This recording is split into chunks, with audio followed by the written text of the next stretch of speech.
In 2011, HTC was the most valuable smartphone brand in America. They weren't just a manufacturer, they were the engine of the mobile revolution. They built the first Android phone, the first Google Pixel, and the world's first 4G device. Today, they're a rounding error, a ghost in the machine. How does the company that literally invented the modern smartphone disappear? Today, we're performing a business autopsy to answer 3 questions. Why did being a ghost maker for Microsoft seal their fate? Was their downfall a deliberate sabotage by Samsung's supply chain? And why was the $1.1 billion Google deal actually a funeral masquerading as a partnership? For those of you new to the channel, I'm Anton, a power engineer, industrial mechanic, and a Red Seal electrician. We cover all kinds of products and topics in an approachable way for the average everyday person. I'm glad you found us. To understand why HTC fell, you have to understand why they started in the shadow. Founded in 1997, by Cher Wang and H.T. Cho, they didn't want their logo on a single box. They were an ODM, an original design manufacturer. Why? Because in the 90s, hardware was a death trap of high costs and low margins. HTC played it smart. They let HP, Dell, and Palm take the massive marketing risks. If a PDA flopped, HP lost millions in advertising. HTC still got paid for the assembly. They were the secret sauce for the West's biggest tech giants. If you owned a compact iPad or an O2 XDA, you were holding an HTC product. They were Microsoft's chosen one, building the foundation of Windows Mobile while the rest of the world was still playing Snake on a Nokia 3310. You were the chosen one! It was said that you would destroy this Sith, not join them! Bring balance to the Force, not leave it in darkness! Android Escape Pod. By 2006, HTC had a problem. They were the work spouse to Microsoft, but the marriage was failing. Windows Mobile was clunky, and a guy named Steve Jobs was about to change the world with a capacitive touchscreen. HTC realized that if they stayed a ghost maker for Windows, they would die with Windows. They needed an escape pod. Enter Google. In 2008, they released the T-Mobile G1. It had a chin and a sliding keyboard, but it was the first commercial Android phone. But here's the technical nuance.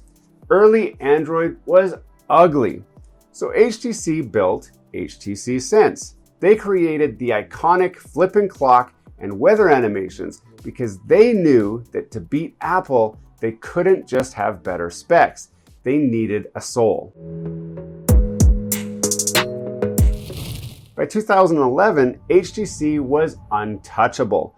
They released the Evo 4G, the first WiMAX 4G phone, and they were the darlings of every carrier. But this success made them a target. Apple sued HTC in 2010 for 20 patent infringements. Why HTC and not Samsung? Well, because HTC was the smaller, more vulnerable architect. This litigation was a tax on innovation. While HTC spent hundreds of millions on lawyers, their momentum stalled. This is the architect's curse. You draw the blueprints for the future, but you're the first one to get hit by the bus when the industry moves in. This is where it gets scandalous.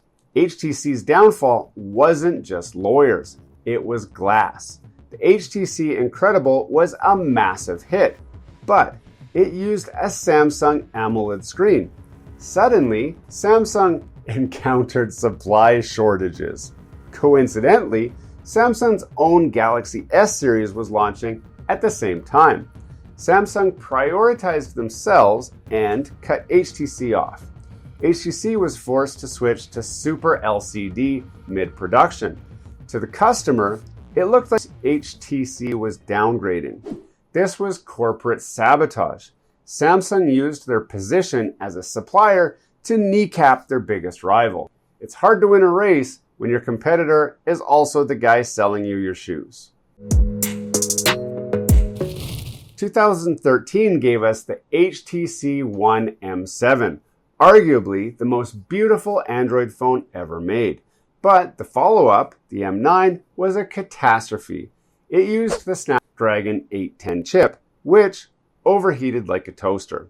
While Samsung saw the thermal benchmarks and ditched Qualcomm for their own Exynos chips, HTC, they shipped it. Reviews showed the phone hitting 55 degrees C. HTC's response? A software update that fixed the heat by making the phone slower than a dial-up modem. The premium brand was dead. They went from quietly brilliant to loudly overheated. By 2018, HTC was desperate. They released the Exodus One, a blockchain phone for a market that didn't exist. It was like a band having a midlife crisis and releasing a jazz album. Then the final blow. Google paid $1.1 billion to take HTC's Powered by HTC division. This wasn't a partnership, it was an organ harvest. Google took 2,000 of HTC's best engineers, the brains behind the Pixel, and left HTC with the brand and a dying smartphone business. They took the furniture and left the house to burn. HTC's story is a warning. They were the pioneers who lacked the vertical integration to survive. They didn't own the OS, Google did. They didn't own the chips, Qualcomm did.